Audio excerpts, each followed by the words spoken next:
Good morning and welcome to Matters Financial and Geopolitical from a Frontier. Sub-Saharan Africa warning to dictators: if you want to keep your job, don't wreck your economy, as Bouteflika and his cronies did, Mail and Guardian. The collapsing regime of Algerian autocrat Abdelaziz Bouteflika is a warning to dictators everywhere. If you want to keep your job, live in obscene wealth, and deny your citizens basic freedoms, don't let your economy swirl down the toilet. The Algerian economy is a one-product wonder, energy. It is OPEC's 9th biggest oil producer, the world's 6th largest gas producer, and the 3rd largest supplier of gas to the European Union, which covets Algeria's role as a counterbalance to Russian gas exports. Describing the fact that in 2011, when the Arab Spring happened, oil prices were high, Bouteflika could throw money around, and saying he couldn't this time round, and it was Algeria's youth who suffered the most as job creation went nowhere. Their jobless rate is estimated at 29%, well more than double the national average. The statistic is alarming when you consider that Algeria has a very young population. 70% are under the age of 30. In the article, they're concluding by saying this will not end well for Mr. al-Bashir, as it didn't end well for Mr. Bouteflika. Dictators can get away with extreme bad behavior as long as their economies produce jobs and wealth for their citizens. When they don't, watch out. Many of Africa's jobless youth want democracy. Most want a decent living and seem to be willing to take to the streets to get it. And that goes back to Kapuscinski: if the crowd disperses, goes home, does not reassemble. We say the revolution is over. And they didn't disperse, they didn't go home.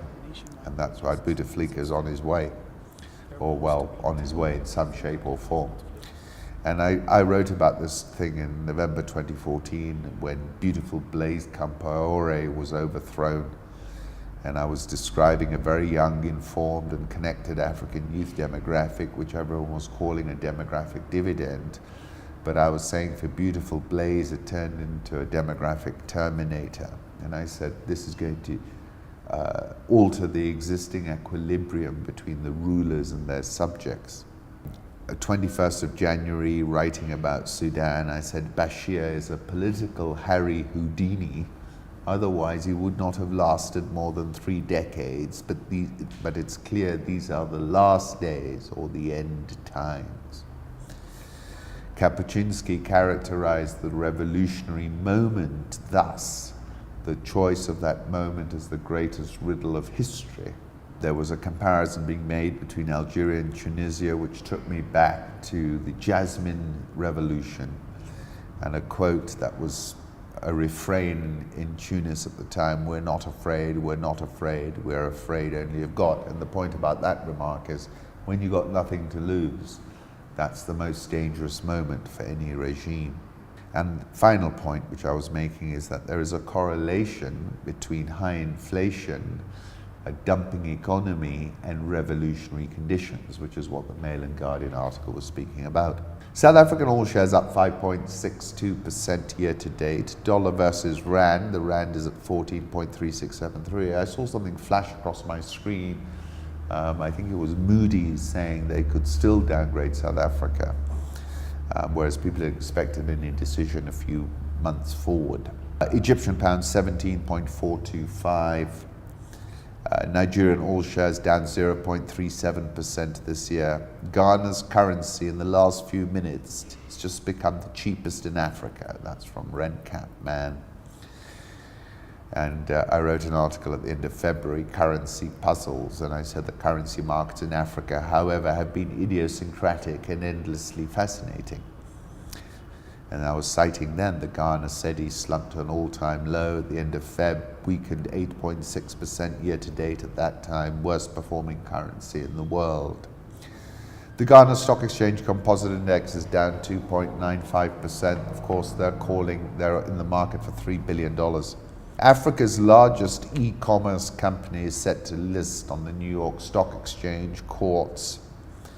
The intended IPO is a landmark first for e-commerce and tech businesses on the continent.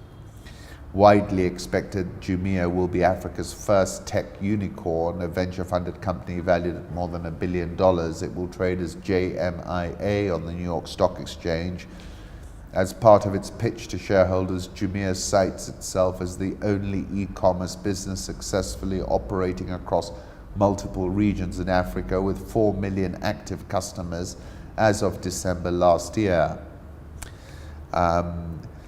SEC filing documents show the company's Pan-African model has so far seen hundreds of millions of dollars in losses mounting each year, by far exceeding revenue the company has been able to exchange. Last year, Jumia's losses widened to $195.2 million on revenue of just $149.6 million.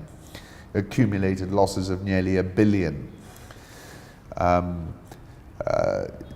I wrote about this at the beginning of January last year. I said e-commerce and home-based deliveries have changed the world from London to China. I'm certain the same disruption is headed our way. I think, Rocket is obviously trying to cash out, competition is heating up, and it might be a great buy for someone like Alibaba or Amazon who wants to get in the game real quick. Kenya, Emmanuel Macron is on a 3-day trip to Africa this week. He's in Ethiopia, and then from tomorrow he's here in Kenya. Meant to boost trade with Kenya and Ethiopia, two countries that were never controlled by France, talking about the deepening French military involvement across West Africa, and I look forward to that visit. Kenya shilling 100.2, Nairobi all share up 10.48% year to date, NSE 20 up 1.84% year to date.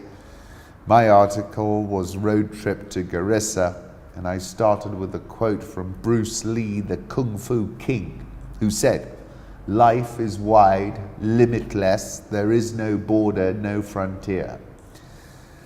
Jack Kerouac, who wrote the book On the Road, in which the protagonist, Sal Paradise, and his friend Dean Moriarty crisscross America. And Dean said, "Sal, we gotta go, never stop going till we get there." Where are we going, man? I don't know, but we gotta go. And have a read of that. I've got a lot of feedback, and I did have all my camel milk. I have to admit, I don't think I ate camel meat though.